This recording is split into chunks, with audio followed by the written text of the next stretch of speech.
Viewers আসসালামু আলাইকুম, আশা করি সবাই ভালো আছেন। তো আজকে আমরা শিখব কিভাবে একটি ফোনে ফিঙ্গারপ্রিন্ট পাসওয়ার্ড দেওয়া যায়। তো আমি এখান থেকে আপনাদের সেটিংয়ে নিয়ে যাব। তো আপনারা আপনাদের ফোনের সেটিংয়ে যাবেন। তো নিচে গেলে দেখতে পাবেন যে বায়োমেট্রিক্স অ্যান্ড সিকিউরিটি, তো এটা ক্লিক করবেন। ক্লিক করার পরে একটু নিচের দিকে গেলে দেখতে পাবেন যে ফিঙ্গারপ্রিন্ট সেন্সর। তো এখানে যেহেতু নাই, তো লাগছে অ্যাড। তো আপনি এটা ক্লিক করবেন। ক্লিক করার পরে আপনার পাসওয়ার্ডটা দিয়ে দেবেন।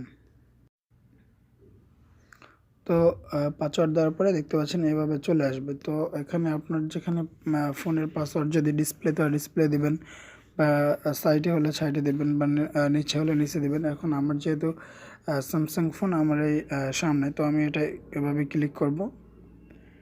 দেখতে পাচ্ছেন এরকম 4% হয়েছে। তো এটা আমি দিব এবং আঙ্গুলটা তুলব, একটু আঙ্গুলটা এখানে রাখবো আবার তুলব। তো এইভাবে করে আমি 100% পুরো ফিল আপ করবো, দেন হচ্ছে এটা হয়ে যাবে। তো আমি একটু স্কিপ করে দিচ্ছি।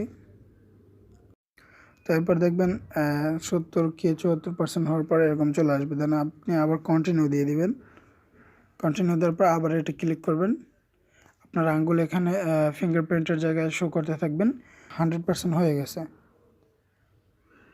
তো এরপর আপনি এখান থেকে দিয়ে দেবেন ডান।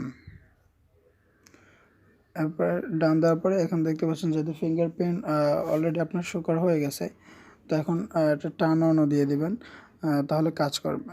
তো টার্ন অন দিলাম।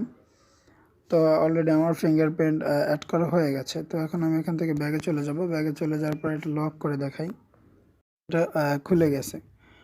তো ভিউয়ার্স, এই ছিল আজকের মতো। তো আপনাদের যদি আমার ভিডিওটি ভালো লাগে এবং এরকম নতুন নতুন অ্যান্ড্রয়েডের সেটিং সম্পর্কে জানতে চান, তাহলে অবশ্যই আমার চ্যানেলটিকে লাইক, কমেন্ট অ্যান্ড সাবস্ক্রাইব করে আমাদের সাথেই থাকবেন। ধন্যবাদ।